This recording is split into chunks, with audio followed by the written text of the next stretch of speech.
আল্লাহ পাক কিয়ামতের ময়দানে আমাদের হাতে লিস্ট ধরিয়ে দিবেন, এই নাও তোমার লিস্ট। তারপর যাকে তিনি দয়া করে জান্নাত দান করবেন, আল্লাহ পাক বলেন তিনিই সফল। রব্বুল আলামিন একই আয়াতের শেষ দিকে বললেন,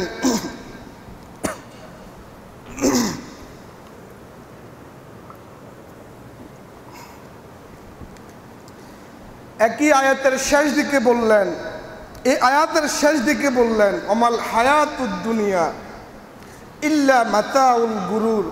দুনিয়ার জমিন ধোঁকা, দুনিয়ার জমিন চলনাময়ী। দুনিয়ার জমিন তোমাকে ধোঁকায় পেলে বোকা বানিয়ে জাহান্নামের দিকে নিয়ে যাও। দুনিয়ার জমিনে তুমি পড়ে থেকো না। এই দুনিয়ার জমিনে ইনকাম করার জন্য, থাকার জন্য, বসবাসের জন্য আমরা কত চেষ্টা করি, কত ইনকাম করি, কত রাত্রি জাগরণ করি, কিন্তু মৃত্যু আগমন করে আমাকে মাটির মধ্যে শোয়াই দিয়ে আসে। মৃত্যু আগমন করে আমাকে পানির মধ্যে শোয়াই দিয়ে আসে। যে সম্পদ আমি ইনকাম করলাম, আমি আমার বউ বাচ্চার জন্যে, আমি আমার সন্তানের জন্য ইনকাম করলাম, মরে যাওয়ার পর এই সম্পদ তো আমি নিতে পারবো না।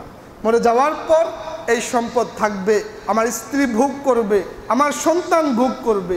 যেই সন্তানেরকে খুশি রাখার জন্যে, যে স্ত্রীকে খুশি রাখার জন্য আমি নামাজ না পড়ে ইনকাম করেছি, রোজা না রেখে মাঠে কাজ করেছি, আল্লাহর হুকুম না মেনে বৈধ পন্থা ইনকাম করেছি, কিয়ামতের ময়দানে ওই পুত্র, ওই স্ত্রী বান্দার গুনার ভাগ নিবে না, বরং পালিয়ে যাবে।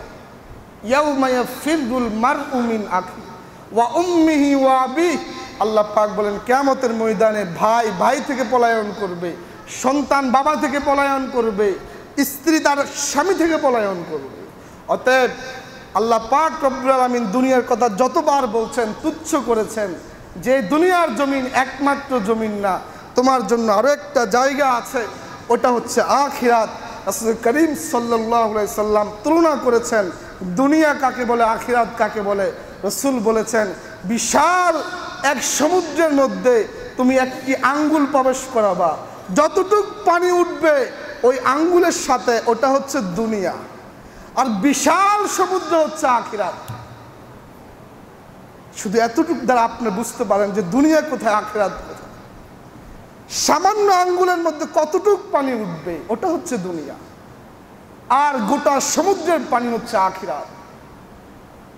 আল্লাহ পাক হাদিসের মাধ্যমে আমাদের জানালেন, এই দুনিয়ার দাম আল্লাহ পাকের কাছে একটু নেই। মশা মাছির যে ডানা, ওই ডানার যে দাম আল্লাহ পাকের কাছে দুনিয়ার সে দাম নেই। হাদিসের মধ্যে রাসূল বললেন, যদি মশা মাছির ডানার যে দাম, ওই দাম যদি আল্লাহ পাকের কাছে থাকতো, এই দুনিয়ার রব্বুল আলামিন কোনো কাফের মুশরিককে এক ঢোক পানি খাওয়াতেন না।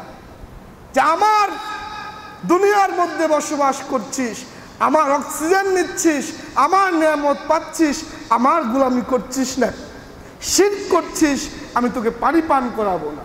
এই দুনিয়ার দাম মশা মাছির ডানার চাইতেও কম, এই জন্য আল্লাহ পাক সবাইকে খাওয়াচ্ছেন। আল্লাহ পাক রাসূলের মাধ্যমে জানান দিলেন, ওই একটু পানি, এটাই হচ্ছে দুনিয়া। রাসূলুল্লাহ বলেন, ইন্না লিকুল্লি উম্মাতিন ফিতনা। প্রত্যেক নবীর উম্মতের কিছু ফিতনা আছে, বিপদ আছে, বিপদ। আর আমার উম্মতের ফিতনা হচ্ছে সম্পদ। ওয়া ফিতনাতু উম্মতি মাল। আমার উম্মতের ফিতনা হচ্ছে সম্পদ।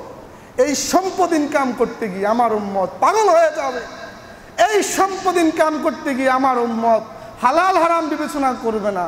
এই সম্পদ ইনকাম করতে গিয়ে আমার উম্মত আল্লাহর হুকুমকে অমান্য করবে। রাসূলুল্লাহ বলছেন, ঠিক তাই এই সম্পদের জন্য আজকে এত সমস্যা।